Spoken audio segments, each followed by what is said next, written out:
বল্টুর ক্লাসে গান প্রতিযোগিতা হচ্ছে। প্রতিযোগিতায় অংশগ্রহণ করবে 3 জন, আবুল, পল্টু আর বল্টু। স্যার প্রথমে আবুলকে গান গাইতে বললেন। তখন আবুল গান গাইল। বৃষ্টি পড়ে টাপুর টুপুর, বদনা হাতে আব্দুল গুফুর, আঁকাবাঁকা গ্রাম্য পথে লুঙ্গি তুইলা হাইটা যায়, তাই দেখিয়া বুকটা আমার বেলুনের মতো ফাইটা যায়। আবুলের গান শুনে স্যার তো বেইজ্জতি হয়ে গেলেন। এবার স্যার পল্টুকে গান গাইতে বলল। পল্টুর গান, হই হই বাঁশের পাতা খসখসে, লাউয়ের পাতা নরম, সকিনার মুখে চুমু দিতে আমার লাগে সরম। এবার তো স্যারের মাথা হ্যাং। এবার বল্টুর পালা। বল্টু আবার স্যারের মেয়েকে ভালোবাসতো। স্যারের মেয়ের নাম ছিল জরিনা। তাই ক্লাসে জরিনাকে লক্ষ্য করে বল্টু গান গাইতে লাগলো।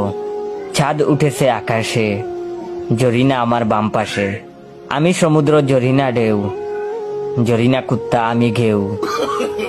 বুক বউ। স্যার তো এটা শুনে বেহুশ।